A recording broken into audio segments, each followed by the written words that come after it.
Hi guys, कैसे हैं आप? एक बार फिर से आपका स्वागत है और आज हम डिस्कस करेंगे बहुत ही महत्वपूर्ण टॉपिक को। और यहाँ से काफ़ी क्वेश्चंस पूछे जाते हैं और मैं मानता हूँ कि देखिए, अगर किसी को अकाउंट्स का कैंडिडेट है कोई और उसको यदि ये सब नहीं आता, तो सीधी बात है, कहीं ना कहीं वो अपनी तैयारी को केवल सेल्फ सेटिस्फेक्शन के लिए अपनी तैयारी कर रहा है। बाकी सफलता तो मिलने से रही, क्योंकि ये सभी को पता होना जरूरी है। तो आज की इस वीडियो में, आज की इस क्लास में हम क्या डिस्कस करने वाले हैं? आज हम जो यहाँ पर डिस्कस करेंगे, तो वो काफ़ी इंपॉर्टेंट चीज़ें होंगी। जैसे कि हम आपको पहले ही बता देते हैं कि क्या डिस्कस होगा। यहाँ पर हम देखेंगे, अकाउंटिंग की बातें करेंगे। किसकी बातें करेंगे? आज हम अकाउंटिंग की बातें करेंगे। और अकाउंटिंग में भी हम डिटेल में देखेंगे कि टोटल इंट्रोडक्शन क्या होगा, जैसे meaning of definition of accounting क्या होगा, कैरेक्टरिस्टिक्स क्या होंगी अकाउंटिंग की, ऑब्जेक्टिव्स क्या होंगे, फंक्शंस क्या होंगे, एडवांटेजेस क्या होंगे, लिमिटेशन क्या होंगे, और role of accounting in business क्या होगा, अकाउंटिंग प्रोसेस क्या होगी, accounting branches, bookkeeping, accounting and accountancy में डिफरेंस क्या होता है, अकाउंटिंग इंफॉर्मेशन क्या होती है और इसके यूजर्स कौन से होते हैं, और qualitative characteristics of accounting information को भी डिस्कस करेंगे, क्योंकि यहाँ से काफी क्वेश्चन पूछे जाते हैं। यूजर ऑफ अकाउंटिंग इंफॉर्मेशन की भी ग्रुप की बात करेंगे, सिस्टम ऑफ अकाउंटिंग की भी देखेंगे कि सिस्टम ऑफ अकाउंटिंग कौन से हैं। आपका सिंगल सिस्टम है, डबल सिस्टम है, और बेसिस भी साथ साथ हम यहाँ पर डिस्कस करने वाले हैं कि अकाउंटिंग बेसिस कौन कौन से होते हैं। अब इसमें कुछ ऐसे टॉपिक्स हैं जिसके लिए हम अलग से वीडियो आपको प्रोवाइड कराएंगे। जैसे कि आपके लिए बात करें यहाँ पर कि थ्योरी बेस ऑफ अकाउंटिंग, मतलब जितने भी अकाउंटिंग स्टैंडर्ड है उनके लिए अलग से हम वीडियो बनाएंगे। दूसरा एक वीडियो हम यहाँ पर आपकी जितनी भी बेसिक अकाउंटिंग टर्म्स होंगी, अकाउंटिंग में जितनी भी बेसिक टर्म्स यूज होती हैं, उन सब के लिए भी आपकी अलग से वीडियो बनाएंगे। तो शुरू करते हैं आज की वीडियो को, लेकिन उससे पहले अगर आप चैनल पर फर्स्ट टाइम आए हैं तो चैनल को सब्सक्राइब करना, वीडियो को लाइक करना बिल्कुल ना भूलें, क्योंकि हमें आपकी सपोर्ट की जरूरत है। और यही सपोर्ट होता है हमें का मीन्स है हमारी कॉमर्स कम्युनिटी को। हम चाहते हैं कि हमारी कॉमर्स कम्युनिटी की ज़्यादा से ज़्यादा टीचर्स हो, ज़्यादा से ज़्यादा स्टूडेंट्स हो, ज़्यादा से ज़्यादा इसकी बातें हो, क्योंकि आप जानते हैं किसी भी देश का विकास इकोनॉमिक पर ही डिपेंड करता है। तो हम इको की बात करते हैं, हम अकाउंट्स की बात करते हैं, हम बिजनेस की बात करते हैं, हम एक देश के उद्धार की बात करते हैं। तो इसलिए हमारी कम्युनिटी बहुत अच्छा रेस्पॉन्सिबिलिटी अपनी निभा रही है, अपनी रेस्पॉन्सिबिलिटी समझती है देश के प्रति। तो उसके लिए आप चैनल को सब्सक्राइब करें, वीडियो को लाइक करें। तो शुरू करते हैं आज की वीडियो को। तो सबसे पहले हमें देखना है इंट्रोडक्शन ऑफ अकाउंटिंग, मतलब जो लेखांकन होता है। अगर हिंदी में बात करें, अकाउंटिंग को लेखांकन कहते हैं। और लेखांकन होता क्या है, पहले ये देख लेते हैं। और देखिए, ये किसका देखेंगे, किसने बताया है। अगर हम यहाँ पर बात करेंगे तो हम बात करेंगे यहाँ पर American institute of certified public accountants. American institute of certified public accountants ने क्या डेफिनेशन दी है, उसने अकाउंटिंग को क्या कहा है। तो उसने कहा है कि accounting is the art of recording. Accounting क्या है? रिकॉर्डिंग करने की आर्ट है, क्लासिफाई करने की आर्ट है, समराइजिंग करने की आर्ट है, in a significant manner. Significant manner का मतलब है अच्छे उचित तरीके से। सिग्निफिकेंट का क्या मतलब है? उचित तरीके से। ठीक है, वर्गीकृत करने की मुद्रा। और आगे फिर इन द टर्म ऑफ मनी, और वो भी मुद्रा के रूप में, मनी के रूप में। ट्रांजैक्शन एंड इवेंट, और किसको? ट्रांजैक्शन और इवेंट को। तो ये क्या है? आर्ट है रिकॉर्डिंग की। किसको रिकॉर्ड करते हैं? ट्रांजैक्शन को और इवेंट को। वो भी कौन सी इवेंट, कौन सा ट्रांजैक्शन?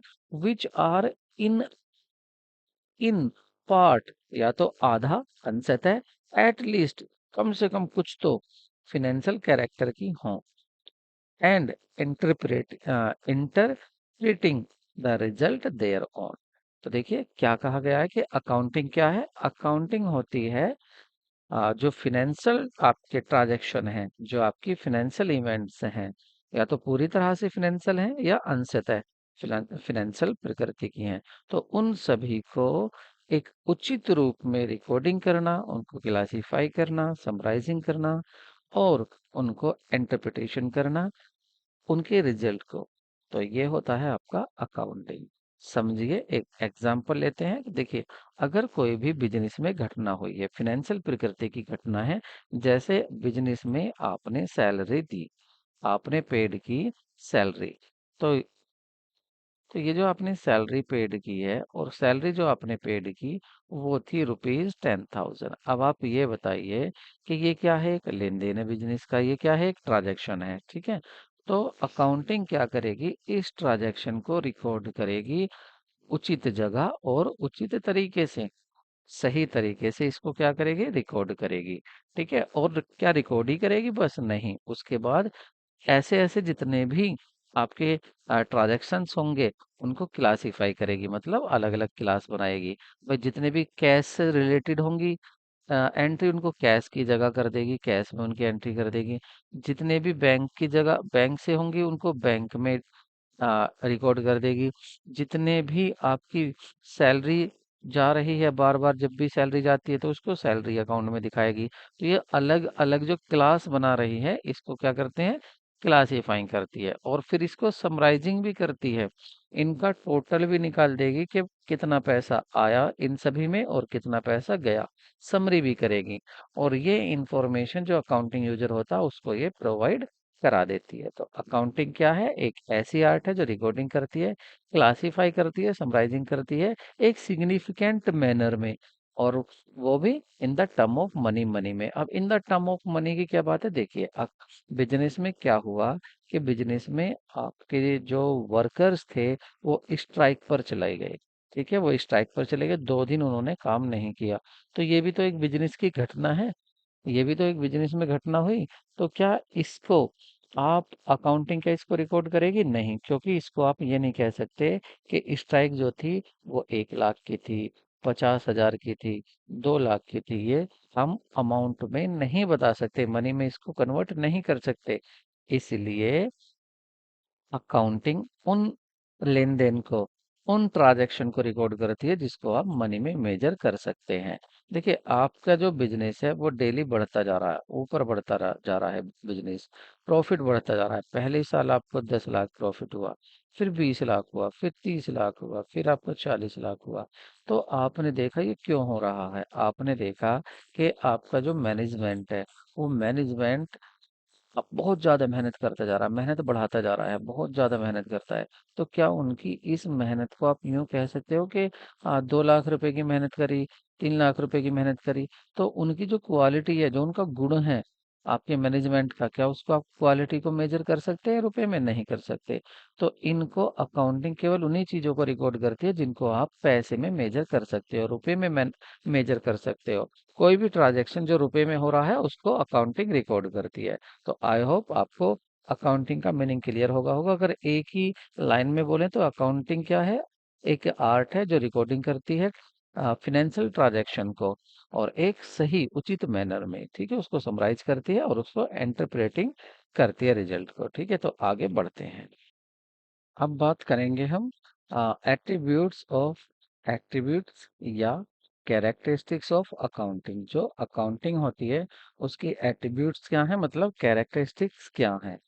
तो जैसे फर्स्ट कैरेक्टरिस्टिक्स की बात करें तो फर्स्ट कैरेक्टरिस्टिक्स क्या होगी अकाउंटिंग की, तो वो होती है आपकी एट्रीब्यूट्स आइडेंटिफ अगर उसको देखें तो वो होगी आपकी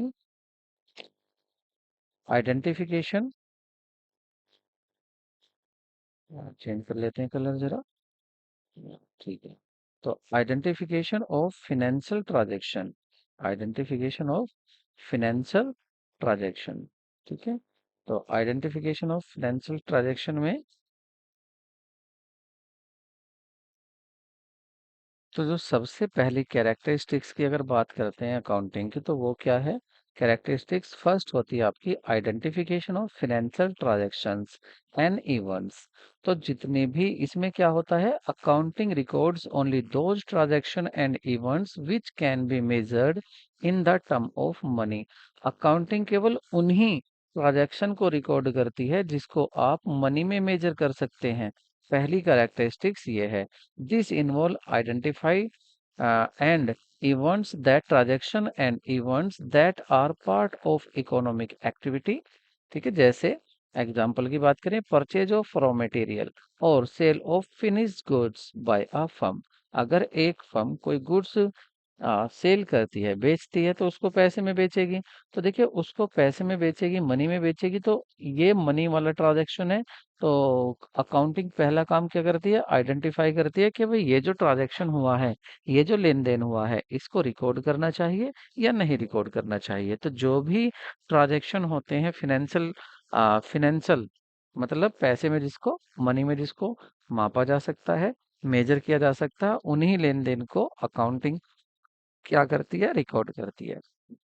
दूसरा है आपका मेजरिंग, आइडेंटिफाई ट्रांजैक्शन।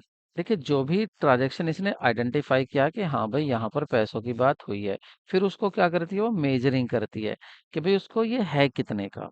भाई जो भी लेन देन हुआ है, ये 100 रुपए का हुआ है, 10,000 रुपए का हुआ है, कितने का हुआ है, ये काम कौन करती है, अकाउंटिंग। तो अकाउंटिंग की पहली कैरेक्टरिस्टिक्स क्या थी कि आपका ट्रांजैक्शन को पहचान करनी है, इसको रिकॉर्ड करें या ना करें, पैसे में मापा जा सकता है।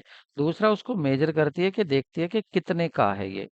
ठीक है, an event which can be measured in the term of money in record in the book of account. For example, event like calibrate of, जैसे क्वालिटी ऑफ मैनेजमेंट, मैनेजमेंट की क्वालिटी की बात करें तो, और अपॉइंटमेंट ऑफ मैनेजर, मैनेजमेंट का appointment है, are not record in the book of account. तो ये इन बातों को रिकॉर्ड नहीं करेगी, क्योंकि देखिए, मैनेजर का अपॉइंटमेंट हो या मैनेजर की क्वालिटी की बात हो, इनको आप रिकॉर्ड नहीं कर सकते, क्योंकि आप इनको पैसे में कन्वर्ट नहीं कर सकते।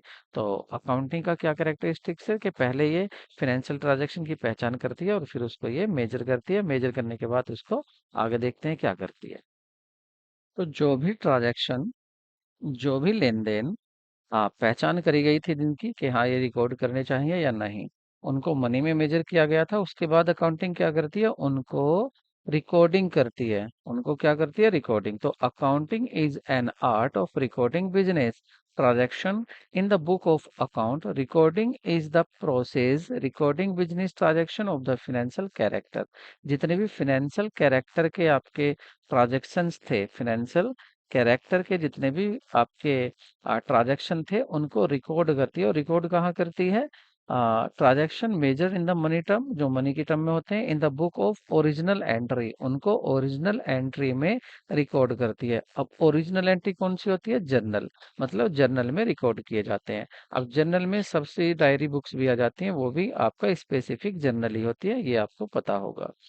तो देखिए, जर्नल में क्या क्या किया, क्या क्या करती है आपकी अकाउंटिंग, पहले आइडेंटिफिकेशन करती है कि ये ट्रांजैक्शन बिजनेस का है या नहीं। दूसरा, उसको मेजरिंग करती है कि इसको पैसे में मेजर कर लेते हैं, उसको फिर बताती है कि रिकॉर्ड करना है या नहीं, और फिर उसको रिकॉर्डिंग करती है जर्नल में। रिकॉर्डिंग करने के बाद फिर उसको क्या करती है, क्लासीफाइंग करती है। क्लासीफाई का मतलब क्या है कि जितने भी ट्रांजैक्शन हुए हैं, तो उनको क्या करती है, एक हेड में, जैसे राहुल की बात करें तो राहुल से रिलेटेड जितने भी ट्रांजैक्शन होंगे उनको एक अलग से अकाउंट बना लेगी, और राहुल के ट्रांजैक्शन एक ही पेज पर अलग लिख देगी। अगर मोहन की बात करें तो मोहन के जितने भी ट्रांजैक्शन होंगे उनको मोहन की जगह लिख दिए जाते हैं। तो ये होता है आपका क्लासीफाई। तो पहले क्या हुआ, आइडेंटिफिकेशन हुआ है, देन मेजरिंग हुआ है, देन आपका रिकॉर्डिंग, और अब आपका क्लासीफाई। नेक्स्ट देखते हैं। अब आती है बात समराइजिंग की।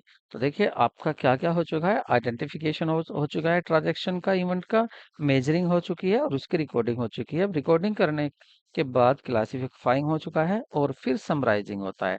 अब समराइजिंग में क्या होता है, this involve presenting the classified data. जो आपने क्लासिफाइड किया था, मोहन का अलग लिखा था, सोहन का अलग लिखा था, सबके अलग अलग आपने एंट्री पास कर रखी। सबने आपके, सभी के आपने अलग अलग अकाउंट्स बनाए थे। तो आपके पास जो बहुत सारे अकाउंट्स हैं, उनको अब क्या करते हैं, उनको अंडरस्टैंडेबल करने के लिए, उनको यूजफुल करने के लिए, यूजफुल किसको, यूजर के लिए, ताकि वो इंटरनल यूजर और एक्सटर्नल यूजर जो होते हैं, मतलब जो इन इंफॉर्मेशन को, इन अकाउंट्स को यूज करेंगे, उन लोगों के लिए इनको समराइज करती है, मतलब एक ही जगह लिखती है। और समराइज में क्या आ जाता है आपका, ट्रायल बैलेंस। तो क्या बनाती है, ट्रायल बैलेंस बनाती है। और ये ट्रायल बैलेंस क्यों बना रही है, क्योंकि इससे, फ्रॉम विच, जिससे ट्रायल बैलेंस बना रही है।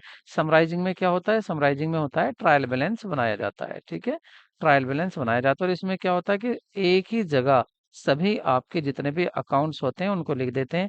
जैसे मोहन की बात करी थी, मोहन का ये डेबिट हो जाता है, क्रेडिट मोहन का कितना अमाउंट है उसको यहाँ लिख देंगे, सोहन का कितना है यहाँ लिख देंगे, तो एक ही जगह ट्रायल बैलेंस में समराइज हो जाता है और भी आसानी से अंडरस्टैंडेबल हो जाता है कि आप आसानी से इसको यहाँ पर क्लिक करेंगे और ट्रायल बैलेंस में देख लेंगे कि मोहन का कितना है डेबिट और सोहन का कितना क्रेडिट है।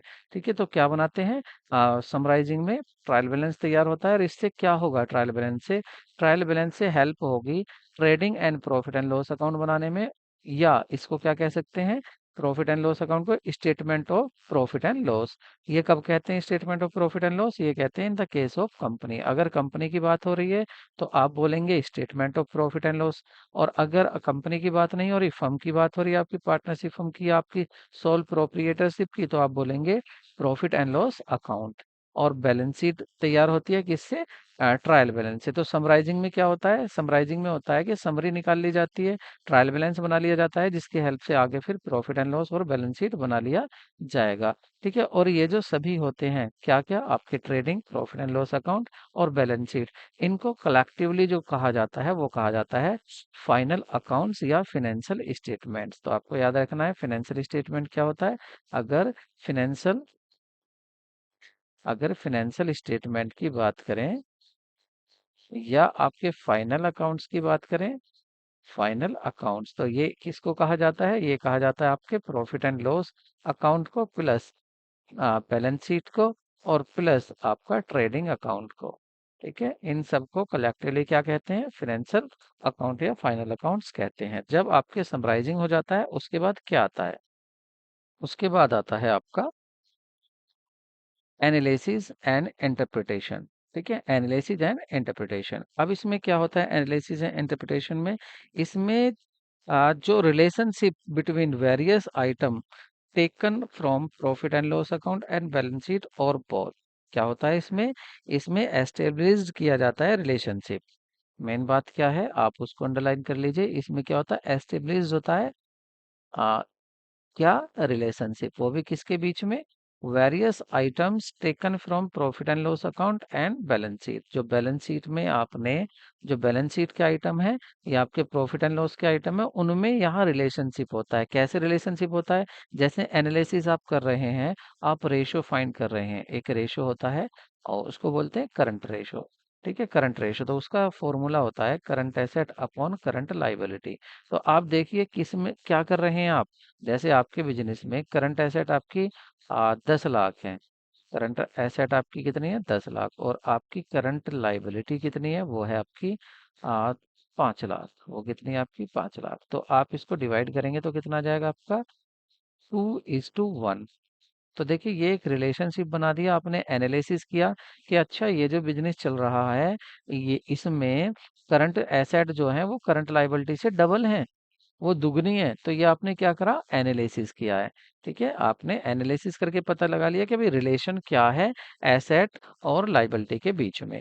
तो एसेट जो है करंट एसेट वो करंट लाइबिलिटी से जस्ट डबल है इस बिजनेस में, तो ये क्या है, एनालिसिस। तो आप एनालिसिस कर रहे हैं, रिलेशन बना रहे हैं दो आइटम्स में, वो आइटम्स बैलेंस शीट के भी हो सकते हैं और प्रॉफिट एंड लॉस अकाउंट के भी हो सकते हैं। उसके बाद इंटरप्रिटेशन किया जाता है।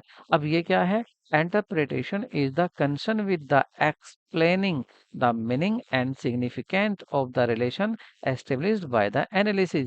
दो जो आपने एनालिसिस किया था उसको अब आप एक्सप्लेन करेंगे, एक्सप्लेन कर रहे हैं आप उसको यहाँ लिखेंगे कि भाई हमने इस बिजनेस में देखा कि यहाँ पर करंट एसेट जो है वो करंट लाइबिलिटी की जस्ट डबल है, इसलिए ये दिखाता है कि 2:1 का रेशो है, ये बहुत अच्छा रेशो है, बिजनेस सही चल रहा है।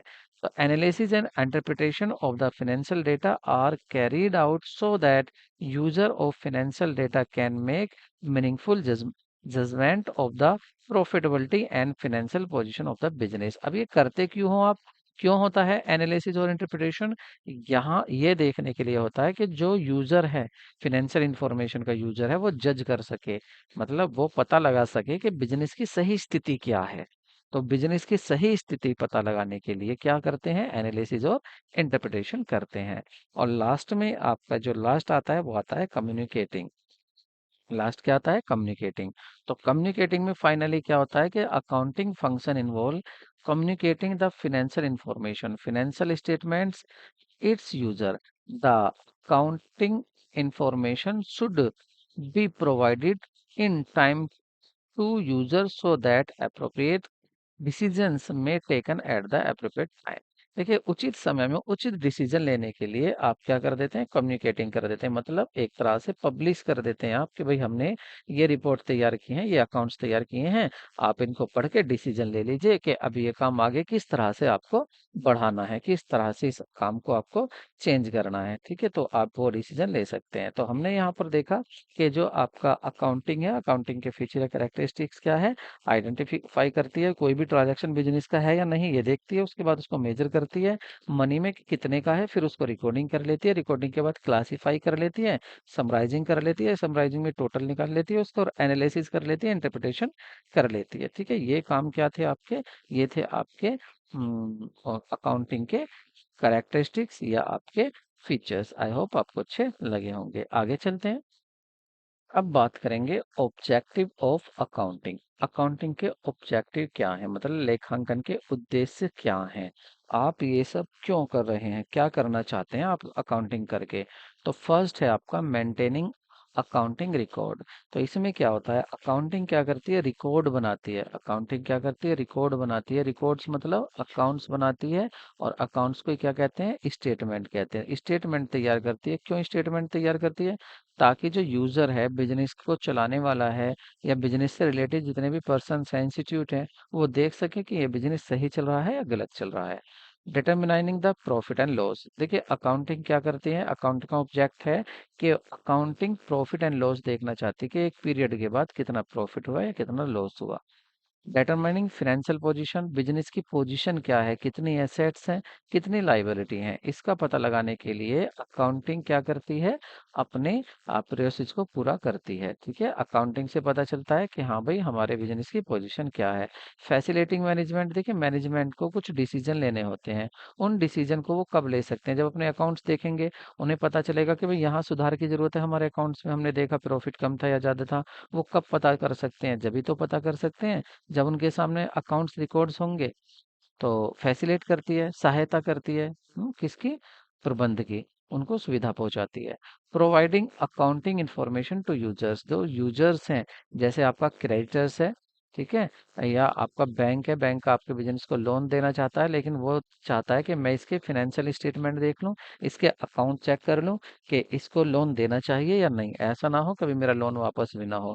तो बैंक क्या देखेगा? आपके अकाउंट चेक करेगा, या आपके स्टेटमेंट जो आपने बनाए हैं, फाइनेंशियल स्टेटमेंट जो आपने बनाए हैं, उनको चेक करेगा। और वो कहाँ मिलेंगे? वो किसने किया है इस काम को? क्यों, कौन कर रहा है? वो अकाउंटिंग कर रही है इस काम को, के रिकॉर्ड को बना रही है।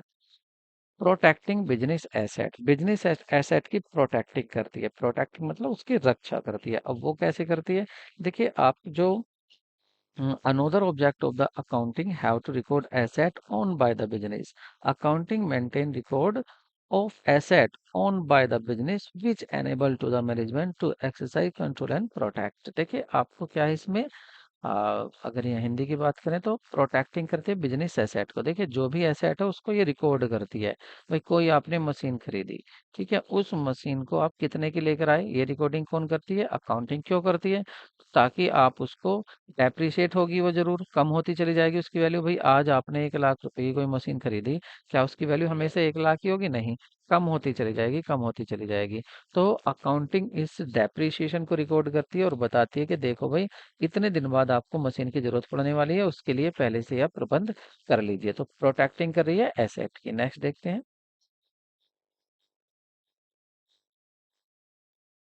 तो हमने फंक्शन भी देख लिए हैं अकाउंटिंग के, और इसके साथ ही साथ हमने, सॉरी मतलब एट्रीब्यूट्स भी देख लिए हैं, ऑब्जेक्टिव भी देख लिए हैं। और अब जो हम बात करेंगे वो करेंगे एडवांटेजेस, मतलब इसके फायदे क्या क्या हैं। ठीक है, इसके क्या क्या लाभ हैं अकाउंटिंग के, अकाउंटिंग के क्या क्या लाभ है ये और देख लेते हैं। देखिए मैंने केवल वही पॉइंट्स लिए हैं जो इंपॉर्टेंट होते हैं या जिनको पढ़ना बहुत ज़्यादा जरूरी है। तो क्या क्या एडवांटेजेस है, क्या क्या फायदे हैं? देखिए financing information about the business, आपको बिजनेस के बारे में पता चल जाता है कि आपके बिजनेस की पोजीशन क्या है अकाउंटिंग करने के बाद। असिस्टेंट टू मैनेजमेंट मैनेजमेंट को ये सहायता देती है कि आपको कहाँ सुधार करने की जरूरत है अपने बिजनेस में, कहाँ नहीं। रिप्लेस मेमोरी, अगर आप कुछ चीज भूल जाते हैं तो आप उसको अकाउंट से देख सकते हैं कि किसको कितना पैसा देना है। फैसिलिटेट्स कंपैरेटिव स्टडी, आप कंपेयर करना चाह रहे हैं, मतलब पिछली साल का जो प्रीवियस ईयर का जो आपका रिकॉर्ड था और आप करंट ईयर के रिकॉर्ड से कंपेयर करके पता चला सकते हैं कि बिजनेस आगे बढ़ रहा है या बिजनेस डाउनफॉल हो रहा है। तो आप वो कहाँ से पता चलाएंगे? अपने अकाउंट से।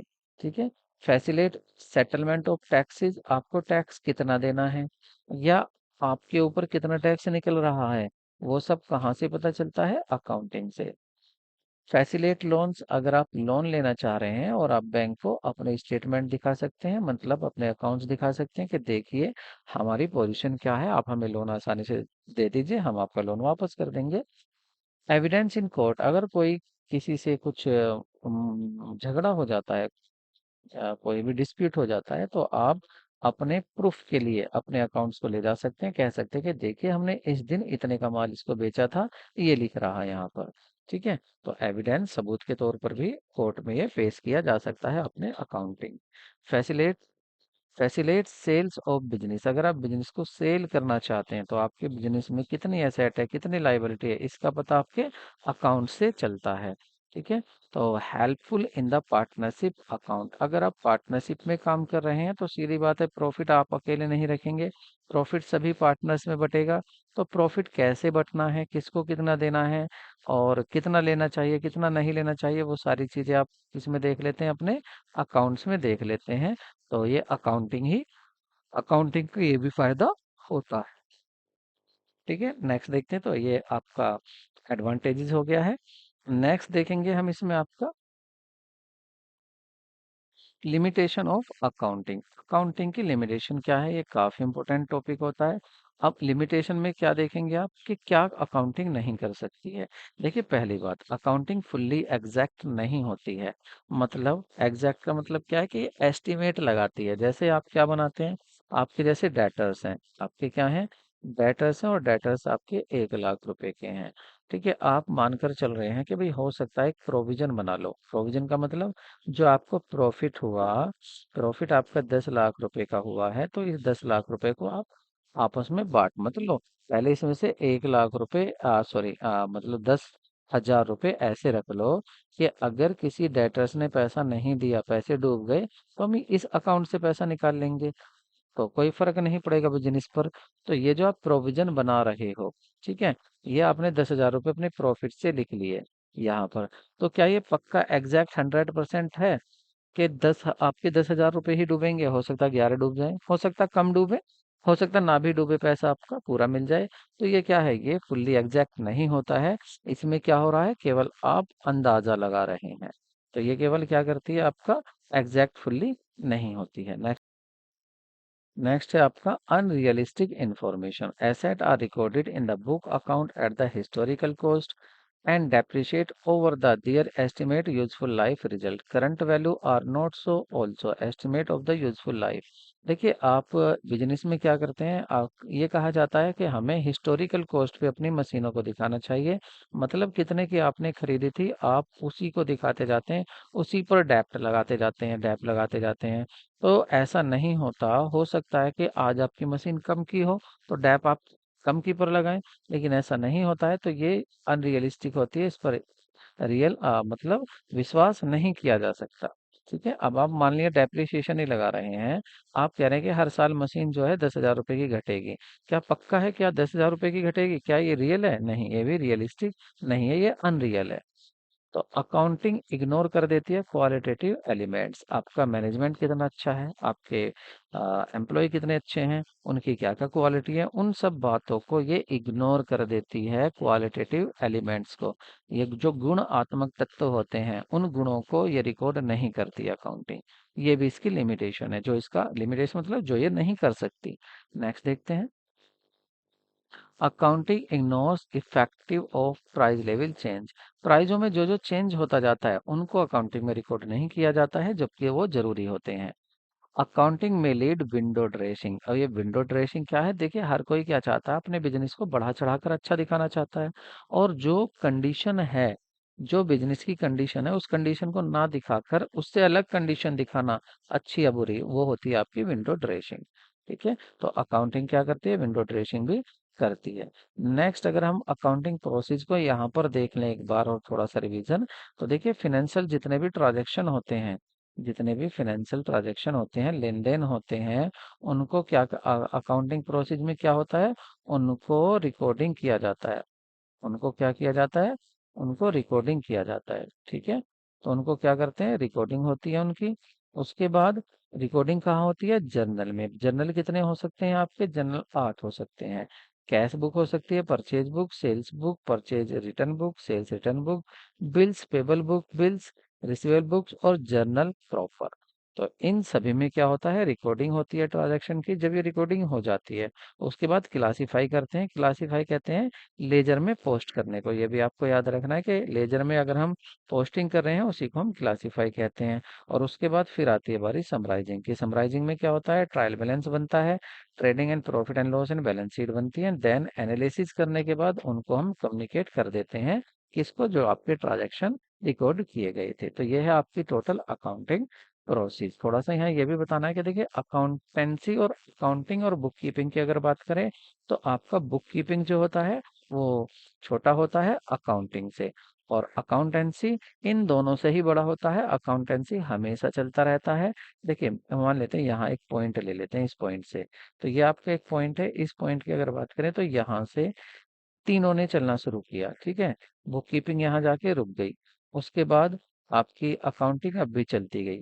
अकाउंटिंग यहाँ जाकर पूरी होगी, लेकिन अकाउंटेंसी अब भी चल रही है। अकाउंटेंसी अब भी चल रही है, इसका मतलब बुक कीपिंग पार्ट है किसका? अकाउंटिंग का, अकाउंटेंसी का। और अकाउंटिंग पार्ट है अकाउंटेंसी का।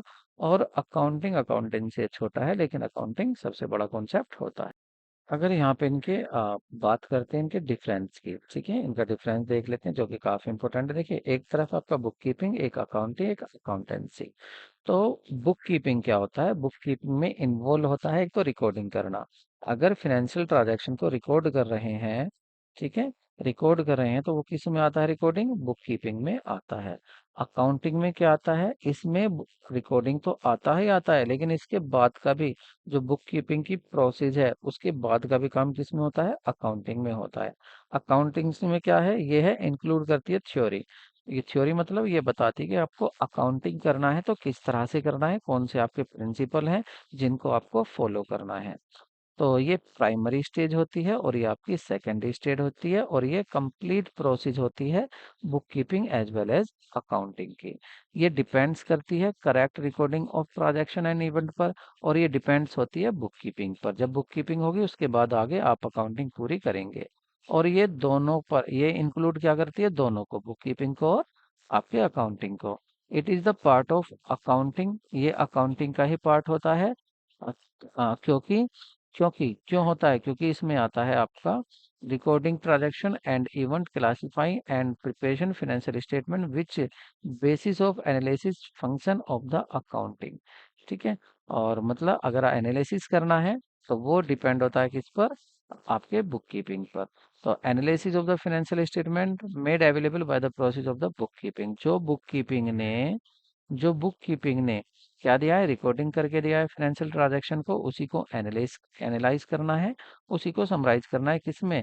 आपके अकाउंटिंग में। ठीक है, और it involve teaching methodology to the record transaction and analyze financial statement prepared by the process of bookkeeping।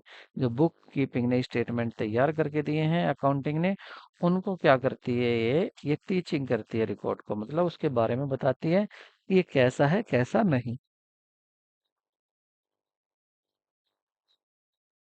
Next देखते हैं। जो सबसे ज़्यादा इम्पोर्टेंट है, वो होता है क्वालिटेटिव कैरेक्टरिस्टिक्स ऑफ अकाउंटिंग। ऐसा कोई एग्जाम नहीं बना जिसमें यहाँ से क्वेश्चन नहीं पूछा जाता हो, तो इसको आप ध्यान से देखें। देखिए, पहली बात अगर हम करें, पहला क्या होता है? Fundamental characteristics of accounting information. true and fair. Beside these qualitative characteristics, attributes that make accounting information useful to the user, qualitative characteristics are true और फेयर के बाद भी जो कैरेक्टरिस्टिक्स हैं वो क्या है, रिलायबिलिटी। तो रिलायबिलिटी में क्या कहते हैं कि अकाउंटिंग जो है, अकाउंटिंग इंफॉर्मेशन क्या होनी चाहिए, रिलायबल होनी चाहिए। रिलायबल का मतलब है कि reliability of information means verifiable, free from bias and material error. जो भी आपने स्टेटमेंट्स बनाए हैं, अकाउंट्स बनाए हैं, वो फ्री होने चाहिए बाइस से, मतलब पक्षपात उसमें नहीं करना है, पक्षपात फ्री होने चाहिए। दूसरा, उसमें कोई भी मटेरियल एरर नहीं होनी चाहिए।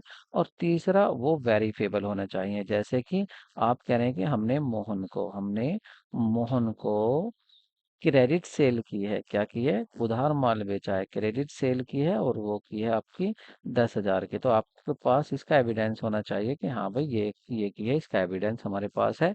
मतलब आपको वाउचर भी बनाने हैं, ठीक है। तो इन्फॉर्मेशन क्या होनी चाहिए, वेरीफेबल, मतलब जिनको वेरीफाई किया जा सके कि हाँ भाई आपने वाउचर भी, उसके प्रूफ, उसके सबूत, उसके एविडेंस भी आपके पास हैं जो भी ट्रांजेक्शन हुआ है। तो पहली क्या है, रिलायबिलिटी। रिलायबिलिटी में क्या होता है कि जो भी आप अकाउंटिंग करें, इंफॉर्मेशन तैयार करें, वो वेरीफेबल होनी चाहिए, फ्री फ्रॉम बाइस होनी चाहिए, और मटेरियल एरर उनमें नहीं होनी चाहिए, किसी भी तरह की एरर। आगे देखते हैं। नेक्स्ट है आपका relevance. Accounting information must be relevant to the user. देखिए, यूजर जो अकाउंट्स को यूज करने वाला जो यूजर्स है, उसकी क्या जरूरतें हैं, उनकी जरूरतों को, जो वो डिसीजन लेना चाह रहा है तो उसकी जरूरतों को पूरा करना चाहिए। मतलब जो इन्फॉर्मेशन वो लेना चाह रहा है उससे रिलेटेड, जैसे किसी बिजनेस से वो इन्फॉर्मेशन लेना चाह रहा है कि बिजनेस में प्रॉफिट कितना हुआ, तो उसको ये पता चलना चाहिए अकाउंटिंग से कि हाँ भाई इस बिजनेस में इतना प्रॉफिट हुआ। मतलब रिलेटेड होनी चाहिए उससे, जो भी वो चाह रहा है, जो जो भी उसकी नीड्स है, उन जरूरतों को पूरा करने वाली आपकी अकाउंटिंग होनी चाहिए। अंडरस्टैंडेबिलिटी आता है नेक्स्ट। ये गुण क्या कहता है कि भाई जो भी आपने इंफॉर्मेशन दी है वो इस तरह से आपको प्रेजेंट करनी है, इस मैनर में प्रेजेंट करनी है, ताकि वो समझ में आ सके। ऐसा ना हो कि किसी के समझ में ना आए कि बिजनेस कहाँ जा रहा है, क्या कर रहा है। उसके बाद कंपेरेबिलिटी मीन्स होता है कि आप अपने अगर अकाउंटिंग आपने की है तो आप इंटर फर्म कंपैरिजन और इंट्रा फर्म कंपैरिजन आसानी से कर सकें, तो उस क्वालिटी को कहते हैं कंपेयरबिलिटी। इंट्रा फर्म क्या होती है, इंटर फर्म तो होती है जब एक फर्म ए है, एक फर्म बी है, इसके आपस में कंपेयर की जाती है कि किस में ज्यादा करंट एसेट है, किस में ज्यादा करंट लाइबिलिटी है, ठीक है। और ये तो होगी आपका इंटर फर्म कंपैरिजन। और इंट्रा फर्म कंपैरिजन होता है कि जब एक ही फर्म के अंदर एक साल, इस साल से पिछले साल के जो रिकॉर्ड थे उनकी कंपेयर की जाती है एक ही फर्म के अंदर, उसको बोलते हैं इंट्रा फर्म कंपैरिजन। तो आपको याद रखना है, जो क्या याद रखना है, जो सबसे ज्यादा इंपॉर्टेंट है, तो वो है आपकी एक कैरेक्टरिस्टिक्स, ठीक है। और इन कैरेक्टरिस्टिक्स, सॉरी, जो अकाउंटिंग इंफॉर्मेशन, उनकी क्वालिटेटिव कैरेक्टरिस्टिक्स, उसमें क्या है, रिलायबिलिटी मतलब रियल होनी चाहिए, वेरीफेबल होनी चाहिए, रिलीवेंस रिलेटेड होनी चाहिए यूजर से, अंडरस्टैंडेबिलिटी समझ में आने वाली होनी चाहिए, और कंपेरेबिलिटी मतलब कंपेयर करने में आसानी होनी चाहिए। तो ये आपकी क्या है, ये आपकी क्या होती हैं, ये आपकी कैरेक्टरिस्टिक्स होती हैं किसकी, अकाउंटिंग इंफॉर्मेशन की, बहुत ही ज़्यादा इंपॉर्टेंट होती हैं। उसके बाद अगर यूजर की बात करें, ये जो आपने अकाउंट्स बनाए हैं, इनको यूजर जो होते हैं, इनको यूज करने वाले कौन कौन होते हैं, इंटरनल यूजर होता है, एक्सटर्नल यूजर होता है। इंटरनल यूजर जो बिजनेस के अंदर होते हैं, जैसे बिजनेस का ओनर, बिजनेस का मालिक और बिजनेस का मैनेजमेंट, ये दोनों देखना चाहते हैं कि हमारा बिजनेस क्या चल रहा है, कैसा चल रहा है, कहाँ सुधार की जरूरत है। तो ये यूज करते हैं अकाउंट्स, और वही क्या होती है, अकाउंटिंग इंफॉर्मेशन। कुछ एक्सटर्नल भी लोग होते हैं, बाहर के भी होते हैं, जो देखना चाहते हैं। देखिए, एम्प्लॉय एंड वर्कर्स, ये सबसे ज्यादा इंपॉर्टेंट है। ये ज्यादा इसमें सब सोचते हैं कि बिजनेस में काम करने वाले एम्प्लॉय, तो इसको इंटरनल यूजर कह देते हैं, जबकि ये होता क्या है, एक्सटर्नल यूजर होता है, ठीक है। इसको कभी कभी पब्लिक भी कह देते हैं। तो ये रहा पब्लिक भी, नीचे दिया हुआ है, तो पब्लिक भी, तो पब्लिक है, ये देखना चाहते हैं एम्प्लॉय के भाई जिस हम फर्म में काम कर रहे हैं वो कहाँ पर चल रही है, हमारा इंक्रीज होना चाहिए या नहीं, हमारी सैलरी या वेजेस बढ़नी चाहिए या नहीं। बैंक फाइनेंशियल पोजीशन देखना चाहता है कि भाई मैं इसको लोन दूं या ना दूं, तो वो भी यूज करता है अकाउंटिंग को। इंस्टीट्यूशन होते हैं कुछ, वो भी देखना चाहते हैं। पोटेंशियल इन्वेस्टर्स होते हैं, इन्वेस्ट करें या ना करें, वो भी देखना चाहते हैं। क्रेडिटर्स आपसे माल उधार आपको दें या ना दें। या गवर्नमेंट देखना चाहती है इस पर टैक्स सही ले रहे, ये सही टैक्स जमा कर रहा है या नहीं। बिजनेस कोई गलत टैक्स तो जमा नहीं कर रहा है, कम तो नहीं कर रहा है। तो गवर्नमेंट भी इन इंफॉर्मेशन को देखना चाहती है। पब्लिक देखना चाहती है, क्योंकि पब्लिक के मन में क्या होता है कि जिसकी ज्यादा सेल हो रही है या जो आइटम ज्यादा बिक रहा है अक्सर वो अच्छा होता है, तो पब्लिक भी देखना चाहती है अकाउंट्स को। रिसर्चर्स होते हैं, अपने रिसर्च में देखना चाहते हैं कि भाई आखिर ये जो अकाउंट्स होते हैं इनको देखकर ही पता चलाते हैं स्टेटमेंट को कि बिजनेस में क्या क्या होता है। रिसर्च के लिए भी ये काम आते हैं। तो ये क्या है, आपके अकाउंटिंग इंफॉर्मेशन के यूजर। ठीक है, ये अकाउंटिंग इंफॉर्मेशन के यूजर होते हैं। नेक्स्ट देखते हैं, सिस्टम ऑफ अकाउंटिंग। अकाउंटिंग के सिस्टम कौन कौन से होते हैं? तो देखिए, अकाउंटिंग के सिस्टम होते हैं आपके दो। एक अकाउंटिंग डबल एंट्री सिस्टम होता है, एक सिंगल एंट्री सिस्टम होता है। डबल एंट्री सिस्टम की अगर बात करें तो डबल एंट्री सिस्टम में क्या होता है, तो डबल एंट्री सिस्टम एक ऐसा सिस्टम होता है अकाउंटिंग का जिसमें रिकॉर्ड किए जाते हैं बोथ बोथ एस्पेक्ट, मतलब डेबिट एंड क्रेडिट। कोई भी फाइनेंशियल ट्रांजैक्शन हो उसमें दो एस्पेक्ट होते हैं, एक डेबिट होता है, एक क्रेडिट होता है। अब आप कहेंगे डेबिट क्रेडिट क्या है? एक ही अकाउंट्स की ये दो साइड होती हैं। एक लेफ्ट हैंड साइड आपकी डेबिट होती है और राइट हैंड साइड आपकी क्रेडिट होती है। तो कोई भी आप ट्रांजैक्शन करेंगे तो उसमें दो एस्पेक्ट होंगे, एक चीज डेबिट भी होती है, एक चीज क्रेडिट भी होती है। ये होती है डबल एंट्री सिस्टम। ठीक है, तो for the example, when goods are purchase, यदि गुड्स परचेज किया जाता है कैश, तो goods are acquired and return in cash paid. आप अगर गुड्स परचेज कर रहे हैं किसी से, अगर आप गुड्स खरीद रहे हैं, तो इसके देखिए दो एस्पेक्ट कैसे होंगे। पहली बात तो आपका स्टॉक, आपका गुड्स आ रहा है, और दूसरा आपके बिजनेस से कैश जा रहा है। तो आपने देखा, एक ट्रांजैक्शन करने से दो एस्पेक्ट हो रहे हैं यहाँ पर। ठीक है, तो डबल एंट्री क्या करती है, इन दोनों ही एस्पेक्ट को रिकॉर्ड करती है। This system is based on the dual aspect concept. Dual aspect concept पर ये डिपेंड होती है, ये भी आपको याद रखना है, डबल एंट्री सिस्टम। ठीक है, और अगर इसके फीचर्स या इसके डबल एंट्री सिस्टम के फीचर्स मतलब कैरेक्टरिस्टिक्स की बात करें तो वो क्या होती है? देखिए, एक तो ये कंप्लीट रिकॉर्ड होती है ट्रांजैक्शन का, फुल बिल्कुल कंप्लीट रिकॉर्ड मिलेगा इसमें। ठीक है, जो टू फोल्ड एस्पेक्ट होता है, मतलब हर ट्रांजैक्शन को दो जगह लिखा जाता है। और इस सिस्टम में एक डेबिट होता है तो दूसरा उसका क्रेडिट भी जरूर होता है। ठीक है, एक डेबिट होता है तो उसके साथ साथ उसका क्रेडिट भी होता है। और one aspect of transaction is debited and the second is credited. और जो टोटल होगा, टोटल डेबिट और टोटल क्रेडिट ऑलवेज वो इक्वल होता है। ठीक है, और यही क्या दिखाता, इसमें क्या है, एक बात और भी है कि इसमें अर्थमेटिक एक्यूरेसी भी चेक की जाती है। किसमें? अर्थमेटिक एक्यूरेसी चेक की जाती है। और वो किससे चेक होती है? वो होती है ट्रायल बैलेंस से। मतलब डबल एंट्री सिस्टम में ट्रायल बैलेंस बनाया जाता है, ये आपको याद रखना है। डबल एंट्री सिस्टम में ट्रायल बैलेंस बनाया जाता है, लेकिन अगर आपसे पूछे सिंगल एंट्री सिस्टम में ट्रायल बैलेंस बनाया जाता है, नहीं। ये आपको याद रखना है।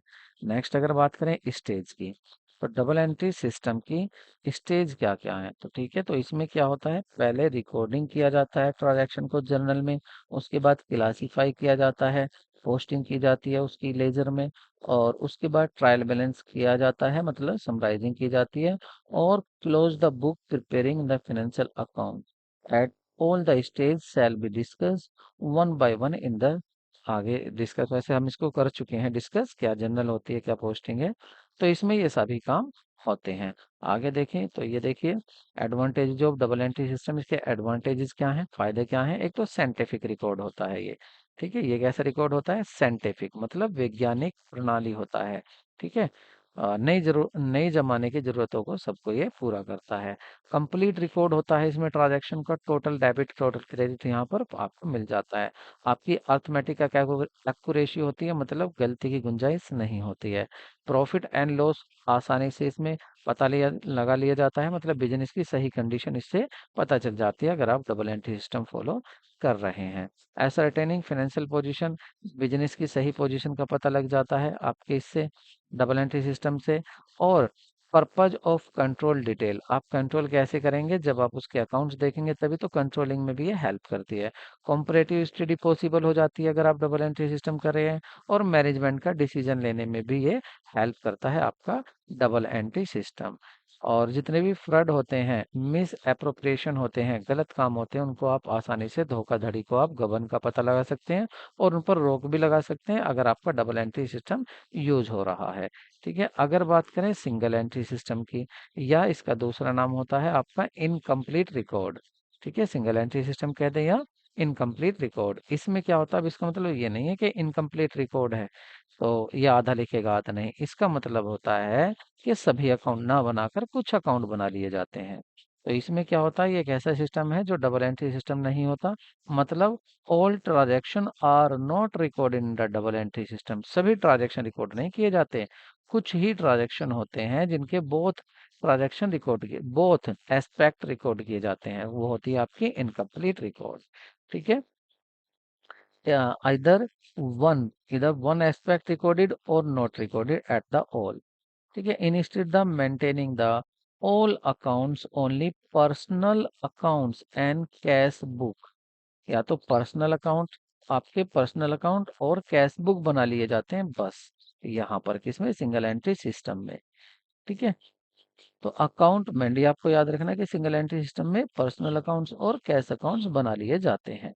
Under this system incomplete and unsystematic, ये कैसा होता है, अनसिस्टेमेटिक होता है, इनकम्प्लीट रिकॉर्ड होता है, एंड नॉट रिलायबल, ये रिलायबल भी नहीं होता है। कौन सा, इनकम्प्लीट सिस्टम। क्यों, क्योंकि ऑल ट्रांजैक्शन रिकॉर्ड नहीं किए जाते हैं, केवल इसमें कुछ ही ट्रांजैक्शन रिकॉर्ड किए जाते हैं। ठीक है, it not possible to prepare trial balance, देखो मैंने कहा था ना कि ट्रायल बैलेंस आपको नहीं बनाना, ये याद रखना। तो सिंगल एंट्री सिस्टम में ट्रायल बैलेंस भी नहीं बनाया जाता है, इसलिए ये पता नहीं लगता कि आपकी अकाउंटिंग अर्थमेटिकल एक्यूरेसी से फ्री है या नहीं। ठीक है, आपकी अर्थमेटिकल एक्यूरेसी है या नहीं बिजनेस में। A result, the profit and loss account and balance sheet can not be prepared, इसमें ये भी प्रिपेयर्ड कर पाना मुश्किल हो जाता है। ठीक है, बेसिस ऑफ अकाउंटिंग, अगर अकाउंटिंग की बेसिस की बात करें, ठीक है, अकाउंटिंग की बेसिस भी होती है, तो आपकी दो बेसिस होती हैं, एक होती है कैश बेसिस ऑफ अकाउंटिंग, एक होती है आपकी एक्यूरल बेसिस ऑफ अकाउंटिंग। अब अगर इसको देखें तो यहाँ पर जो कैश बेसिस ऑफ अकाउंटिंग है, transaction are recorded in the book of account, cash being received और पेड। यहाँ पर अगर कैश बेसिस की बात करें तो ये कहते हैं कि देखिए अगर पैसा आ रहा है या पैसा जा रहा है तो ही आपको रिकॉर्ड करना है। अगर आपका पैसा ना जा रहा ना आ रहा तो उसकी रिकॉर्डिंग आपको नहीं करनी है। मान लेते हैं यहाँ पर थोड़ी देर के लिए कि देखिए आपने सैलरी, आपके इस साल की जो सैलरी थी, इस साल की सैलरी थी आपकी 1 लाख रुपीज। ठीक है, इस साल की सैलरी कितनी दे दी थी, 1 लाख रुपीज। लेकिन आपने जो पेड की सैलरी, जो आपने सैलरी, पेड सैलरी है आपकी, वो कितने पेड की है, आपने केवल 80,000 रुपये पेड किए हैं। तो कैश बेसिस ऑफ अकाउंटिंग कहता है कि आप जो सैलरी दिखाएंगे ना, खर्चा दिखाएंगे कि सैलरी कितनी गई है, तो वो आप केवल 80,000 दिखाएंगे, 1 लाख नहीं दिखाएंगे। क्योंकि पैसा कितना गया है ये लिखना है आपको, पैसा कितना आया है ये लिखना है आपको। ठीक है, तो expenses are recorded when entry has been paid, expense तभी रिकॉर्ड करोगे जब आपने उसका पैसा दे दिया है। चाहे इस साल का एक्सपेंसेस है, कोई बात नहीं, रिकॉर्ड मत करो जब तक नहीं दिया। इसी तरह से इनकम होती है। ठीक है, कि अगर इनकम आपके हाथ में आ गई तो ही दिखाएंगे। कहने का मतलब ये है कि कुछ आउटस्टैंडिंग और प्रीपेड एक्सपेंसेस होते हैं, ठीक है, उनको यहाँ पर नहीं दिखाया जाता है। ठीक है, उनको शो यहाँ नहीं किया जाता है, किसमें, कैश बेसिस ऑफ अकाउंटिंग में। जैसे मैंने आपको एग्जांपल देके समझाया कि पैसा जो गया है केवल उसे लिखा गया है, 1 लाख नहीं दिखाया गया है। ठीक है, और अगर वो होता आपका एक्यूरल बेसिस में क्या करते, आप पूरा 1 लाख दिखाते, कहते कि इस साल की सैलरी 1 लाख है जिसमें हमने 80,000 पेड कर दिए और 20,000 अनपेड है, ये दिखाती कौन, एक्यूरल बेसिस। तो एक्यूरल बेसिस ज्यादा अच्छी मानी जाती है और ज्यादातर यूज एक्यूरल बेसिस ही होती है। इसके फायदे क्या होते हैं कैश बेसिस के, देखिए पहली बात तो ये बिल्कुल सिंपल होती है, इसको थोड़ा सा ज्ञान रखने वाला भी कर सकता है। उसको बस यही तो लिखना है कितना पैसा आ रहा है कितना जा रहा है। और this approach is more objective, very few estimate and judgment are required. ये क्या होती है इसमें, ये मोर ऑब्जेक्टिव होती है, क्योंकि आप एक छोटा सा ऑब्जेक्ट देखना चाहते हैं कि पैसा ज्यादा आया या ज्यादा गया। ठीक है। This basis of accounting suitable for those enterprises where most transaction on the cash basis, जहाँ कैश ज्यादा आता है, कैश ज्यादा जाता है, यही काम है। जैसे स्कूल की बात करें, स्कूल में कोई गुड्स थोड़ी ना बेचा जाता है, उसमें क्या है, या तो फीस आएगी या तो छोटे मोटे खर्चे होंगे, वहाँ खर्चे होंगे। तो या तो कैश आ रहा है या कैश जा रहा है, यही चीजें होती हैं।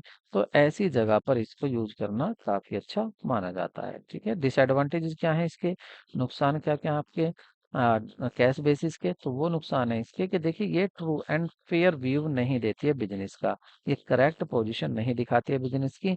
ऐसा नहीं कि इस साल के पूरे खर्चे दिखा देगी, पूरी आमदनी नहीं, ये तो बस वही दिखाएगी कितना पैसा गया कितना आया। मैचिंग प्रिंसिपल यहाँ पर फॉलो नहीं होता है, ये आपको याद रखना है, ये इंपॉर्टेंट लाइन है इसकी। और यहाँ पर आपका जो कैपिटल और रेवेन्यू आइटम्स हैं, उनमें डिफरेंस नहीं किया जाता है कि कैपिटल नेचर के कौन से हैं और आपके रेवेन्यू नेचर के कौन से आइटम्स है। यहाँ तो ये है बस रिकॉर्ड कर दो पैसा आया कहाँ से और गया कहाँ से। ठीक है। नेक्स्ट यहाँ पर क्या है आपका, एक्यूरल बेसिस की बात कर लेते हैं। Accrual basis, transaction recorded in the book of account when entered whether cash is received और पेड। कह रहे हैं कि अगर समय हो गया हो, एंट्री एंटर्ड हो गया हो, बिजनेस में कोई भी ट्रांजैक्शन हुआ हो, जैसे इस महीने पूरा हो गया और इस महीने की सैलरी आपको जरूर दिखानी है, इस साल की सैलरी आपको जरूर दिखानी है, ये मतलब नहीं है कि आपकी पेड हुई है या नहीं हुई है। तो यहाँ पर ऐसा नहीं करना है, इसलिए इसको क्या कहते हैं, साइंटिफिक कहते हैं, साइंटिफिक बेसिस कहते हैं। बहुत अच्छा इसको बेसिस माना जाता है, और ये करेक्ट प्रॉफिट एंड लॉस भी बताता है कि बिजनेस में कितना हुआ है। ठीक है। तो अगर यहाँ पे एग्जांपल देखें तो credit sale is recognised as sale irrespective the fact whether account has been received or not, amount received or not। देखिए अगर आपने सेल करी तो आप उसको तुरंत रिकॉर्ड कर दीजिए। कौन कहता है, एक्यूरल बेसिस कहता है। कहता है कि आपने अगर जनवरी में सेल की है तो आप पैसा आपको कब मिलेगा, दिसंबर में, तो आप जनवरी में इस सेल को रिकॉर्ड कर दो कि इतने की क्रेडिट सेल हुई है। ये मत देखो कि पैसा भी नहीं मिला या दिसंबर में मिलेगा तो आप दिसंबर में ही एंट्री करोगे, नहीं, एंट्री आप आज ही कर दो, जनवरी में ही कर दो। कौन कहता है, एक्यूरल बेसिस। अगर अगर कैश बेसिस होता, वो कहता रुक जाओ अभी पैसा नहीं मिला, पैसा कहाँ मिल रहा है, दिसंबर में, तो दिसंबर में ही लिखेंगे। ठीक है। तो ये इसका एग्जाम्पल हुआ है आपका, accrual basis of accounting based on concept realisation and expiration of the followed to basis accounting principle. देखिए ये कुछ दो बेसिस होते हैं जिन पर ये बात करता है, एक तो रेवेन्यू रिकॉग्निशन और प्रिंसिपल, और दूसरा मैचिंग प्रिंसिपल। इन दोनों की बेस पर ये कार्य करता है आपका, ये भी आपको याद रखना है। इसका मतलब ये है कि जितने भी आउटस्टैंडिंग या प्रीपेड एडजस्टमेंट है, खर्चे हैं, उनको भी आप रिकॉर्ड करते हैं। ठीक है। Accrual income and accrual income received in advance, वो सभी यहाँ पर लिख ली जाती हैं। बेशक देखिए आज आपने कमा लिया, कोई कमीशन कमा लिया आज आपने, तो उसको आप आज ही एंट्री करेंगे, चाहे उसको आपको वो 4 महीने बाद मिले। ठीक है। ये कहता है आपका एक्यूरल बेसिस। इसके फायदे क्या क्या होते हैं, एडवांटेजेस क्या क्या हैं, तो इसके एडवांटेजेस की बात करें तो ये scientific compare to cash accounting enhance perfect to accountants, ये परफेक्ट होता है अकाउंटेंट्स के लिए। और दूसरा यहाँ पर जो एडजस्टमेंट है वो भी सभी कर ली जाती हैं, इसलिए ये फेयर, ये जो देता है आपको, शो करता है कंप्लीट पिक्चर फाइनेंशियल ट्रांजैक्शन की, ये कंप्लीट रिकॉर्ड बताता है, कंप्लीट पिक्चर बताता है बिजनेस की। ठीक है। यहाँ पर दूसरा करेक्ट प्रॉफिट और लॉस जो होते हैं उनका पता चल जाता है इसमें, और आपकी फिनेंशियल पोजीशन भी बिजनेस की एक्चुअल में सही पता चल जाती है। ठीक है। इसका दूसरा क्या, profit loss during the accounting period. ठीक है। ये सही बताता है एकदम कि क्या प्रॉफिट हुआ है क्या लॉस हुआ है, बिजनेस की फाइनेंशियल पोजीशन भी यहाँ सही पता चल जाती है। ठीक है। उसके बाद इसके कुछ नुकसान भी है। नुकसान क्या है इसके एक्यूरल बेसिस के, कि एक तो ये इतनी सिंपल नहीं है जितनी कैश बेसिस है। दूसरी, इसमें बहुत ज़्यादा लंबी प्रोसेस होती है, बहुत लंबी प्रोसेस होने के बाद जब फाइनेंशियल स्टेटमेंट की आप कम्युनिकेटिंग कर सकते हैं, क्विक एप्रिसिएशन जो है इसमें प्रॉफिट एंड लॉस का, वो नहीं पॉसिबल है। आप जल्दी से देखना चाहते हैं बिजनेस में कितना आया कितना गया, वो यहाँ नहीं पता चलता। ठीक है, लंबा समय लगता है इसमें। तो ये कुछ इसके आपको वो भी दिए हुए हैं जो कि काफी इंपॉर्टेंट है डिस्कस करने, इनको डिस्कस कर लीजिए। देखिए, अगर नेचर की बात करें ट्रांजैक्शन की, तो यहाँ पर क्या बोथ कैश और क्रेडिट ट्रांजैक्शन रिकॉर्ड किए जाते हैं, दोनों किसमें, एक्रूरल बेसिस में। लेकिन कैश बेसिस में केवल कैश ट्रांजैक्शन रिकॉर्ड किए जाते हैं। अगर outstanding, prepaid expenses, accrued income, income received in advance, इनकी बात करें तो देखिए एक्रूरल बेसिस में ये सब दिखाए जाते हैं बैलेंस शीट में। और यहाँ पर क्या होता है, in the received in advance not adjusted, ये चीजें एडजस्ट नहीं की जाती हैं। ये आपको पता तो होगा क्या क्या होता है। देखिए, कोई खर्चा, जैसे आपका रेंट था, इस साल देने थे 10,000 रुपए, लेकिन आपने केवल कितने दिए हैं, 8,000 दिए हैं, तो ये 2,000 आपको इस साल के देने बाकी रह गए। इनको बोलते हैं आउटस्टैंडिंग एक्सपेंसेस। ये कैसा खर्चा है, आउटस्टैंडिंग। दूसरा, अगर देखें, आपकी सैलरी थी, आपको सैलरी देनी तो थी आपको 20,000 रुपये, लेकिन आपने दे कितने दिए हैं, 25,000 दे दिए एडवांस में और दे दिए। तो ये जो 5,000 है, ये क्या होता है, ये होता है प्रीपेड एक्सपेंसेस। क्या बोलते हैं, प्रीपेड, आपने पहले ही पेड कर दिया। तो ये सारी चीजें एक्रूरल बेसिस में तो इंक्लूड की जाती हैं, एडजस्ट की जाती हैं, लिखी जाती हैं, लेकिन कैश बेसिस में ये नहीं लिखी जाती। एक्रूरल बेसिस में बैलेंस शीट में भी शो होती हैं।